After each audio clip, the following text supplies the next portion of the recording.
তৃতীয় শ্রেণীর প্রিয় শিক্ষার্থীবৃন্দরা, আজকে তোমাদের প্রাথমিক গণিত বইয়ের ৮ নম্বর পৃষ্ঠার ৩ নম্বর প্রশ্নের ক এবং খ এর সমাধান করব। তো প্রথমে ক এ লিখব। ক এ একটা সংখ্যা দেওয়া আছে, সংখ্যাটিতে ৪ ও ৩ এর স্থানীয় মান নির্ণয় করতে হবে এবং সংখ্যাটিতে অযুতের স্থান কোনটি সে অঙ্কটি লিখতে হবে। তো চলুন বন্ধুরা, আমরা এটির সমাধান করি। তাহলে আমরা সমাধান করি। এখানে ৩ নম্বর প্রশ্নের ক, ৩ নম্বর প্রশ্নের ক। তাহলে আমরা এখানে প্রথমেই সংখ্যাটি লিখব। সংখ্যাটি হচ্ছে ৯ ৪ ২ ৩ ০। আমরা আগে সংখ্যাটি লিখলাম। সংখ্যাটি লেখার পরে আমরা এর স্থানীয় মান নির্ণয় করব।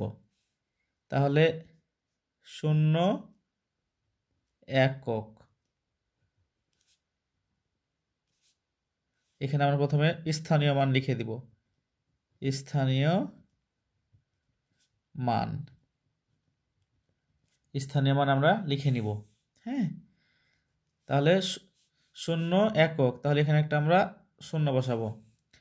তারপর আছে ৩ কত? ৩ হচ্ছে দশক, এখানে আমরা একটা ০ লিখবো, এখানে আমরা একটা ৩ লিখবো। তারপরে ২ হচ্ছে কত? শতক, তাহলে আমরা এখানে ২ লিখবো। ২ এর পর কত সংখ্যা আছে? ১ ২, তাহলে আমরা ২টা ০ বসিয়ে দেবো। ১ ২। ৪ হচ্ছে হাজার, ৪ হচ্ছে হাজার, তাহলে আমরা এখানে ৪ লিখে নেব। ৪ এর পর সংখ্যা কটা আছে? ১ ২ ৩, তাহলে আমরা ৩টা ০ বসিয়ে দেবো। একটা, দুটা, তিনটা। একক, দশক, শতক, হাজার, ৪,০০০। এবার ৯ হচ্ছে অযুত, ৯ হচ্ছে অযুত, আমরা ৯ লিখে দিব। ৯ এর পর কটা সংখ্যা আছে? ১ ২ ৩ ৪, তাহলে আমরা ৪টা ০ বসিয়ে দেবো। ১ ২ ৩ ৪।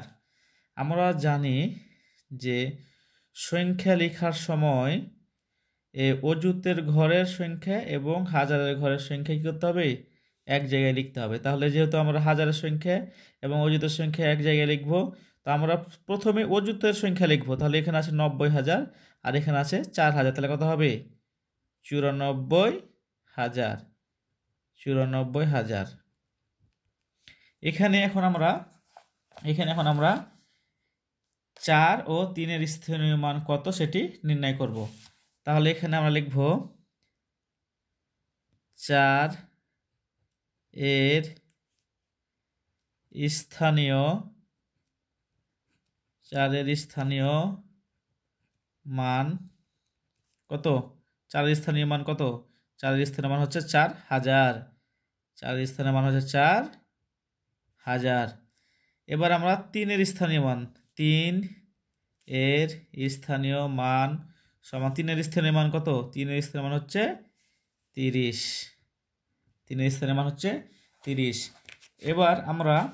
এবার আমরা সংখ্যাটিতে অযুত স্থানের অঙ্কটি কত এটা লিখব। তাহলে সংখ্যাটিতে অযুত স্থানের কত হবে? অতএব সংখ্যাটিতে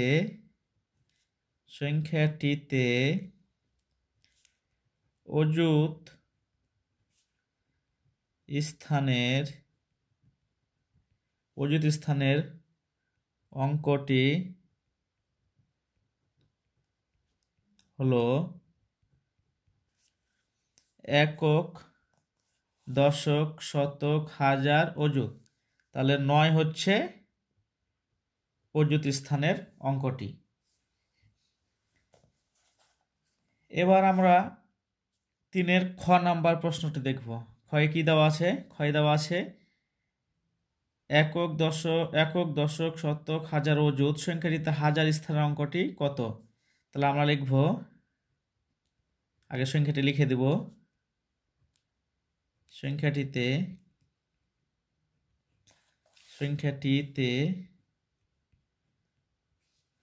হাজার